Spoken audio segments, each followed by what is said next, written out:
Kasaragod government കോളേജിൽ നിന്ന് 1973 ബിരുദ പഠനം പൂർത്തിയാക്കിയവരുടെ സംഗമം നടത്തി. 2019 ഡിസംബർ 10 കൺവീനർ CC രഘുനാഥ് തുടങ്ങിയ വാട്സ്ആപ്പ് കൂട്ടായ്മയാണ് സംഗമത്തിന് നേതൃത്വം നൽകിയത്. സാരി പാലസ് വർഷങ്ങളായി മംഗലാപുരത്ത് ആദ്യമായി ഫാഷൻ ട്രെൻഡുകൾ അവതരിപ്പിക്കുന്ന സാരി പാലസ് നിങ്ങൾക്കായി ഒരുക്കുന്നു ഫാഷന്റെ പുത്തൻ വിസ്മയങ്ങൾ. Sari Palace, sarees and salwars, KS Rao road, Mangalore. Kasaragod government കോളേജിലേക്ക് 1973 ബിരുദ പഠനം പൂർത്തിയാക്കിയവർ വീണ്ടും എത്തിയപ്പോൾ മധുരസ്മരണകളുടെ തിരയിളക്കമുണ്ടായി.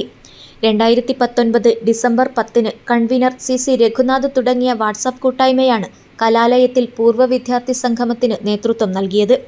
President Karunakaran Nair, NV Aravindan, K Mohanan Nair, K Vijayan, KN Mohanan Nambiar, Abdul Majeed, BN Subrahmanya, MK Gopalan, VV Prabhakaran, K Sukumaran Nair, PK Venugopalan തുടങ്ങിയവർ സംഗമത്തിൽ പങ്കെടുത്തു. Mohanan Nambiar, Subrahmanyam, Venugopal Bhat, Venugopal Nambiar, Advocate Damodaran are all still seriously exploring in their respective activities and imparting happiness to themselves as well as those around them.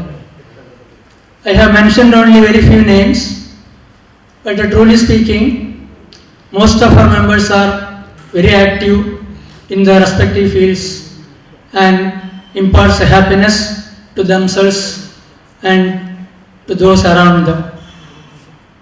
Today, most of our members have turned out to attend this happy gathering, ignoring our small ailments. പലർക്കും ആരോഗ്യ പ്രശ്നങ്ങളുണ്ടെങ്കിലും ഇതൊക്കെ അവഗണിച്ചാണ് എല്ലാവരും college ഓഡിറ്റോറിയത്തിൽ നടന്ന സംഗമത്തിൽ പങ്കെടുത്ത് പഴയ കലാലയ ഓർമ്മകൾ പങ്കുവച്ചത്. ദൂരസ്ഥലങ്ങളിൽ സ്ഥിരതാമസമാക്കിയവരും ഈ സംഗമത്തിൽ പങ്കെടുക്കാനായി എത്തിയിരുന്നു. ഇന്ത്യൻ പ്രസിഡന്റിൽ നിന്നും ഫിലിം ക്രിട്ടിക്സ് അവാർഡ് ജേതാവായ സഹപാഠി BN സുബ്രഹ്മണ്യയെ ചടങ്ങിൽ വെച്ച് ആദരിച്ചു. ഉടുപ്പി യോഗ ടീച്ചറും സഹപാഠിയുമായ വേണുഗോപാൽ ഭട്ട് ഈ അവസരത്തിൽ യോഗ ക്ലാസ് നടത്തി. A Karunakaran Nair, Raghunath CC, Aravindan NV, Mohanan Nair K, Vijayan K എന്നിവർ ചടങ്ങിൽ സംസാരിച്ചു. 146 പേരാണ് 1973 ബിരുദ ബാച്ചിലുണ്ടായിരുന്നത്. അതിൽ 34 പേർ ഇപ്പോൾ ജീവിച്ചിരിപ്പില്ല. 107 പേരുടെ ഫോൺ നമ്പറുണ്ട്. ഇനിയും 5 പേരുടെ വിവരം ലഭിക്കാനുണ്ട്. അന്ന് പുലിക്കുന്നിൽ താമസിച്ചിരുന്ന സീനത്ത്, മല്ലികാർജുന ക്ഷേത്രത്തിനു സമീപത്തെ ജയലക്ഷ്മി, പത്മനാഭ, നാരായണ, ചന്ദ്രകല എന്നിവരുടെ വിവരമാണ് ലഭിക്കാനുള്ളത്.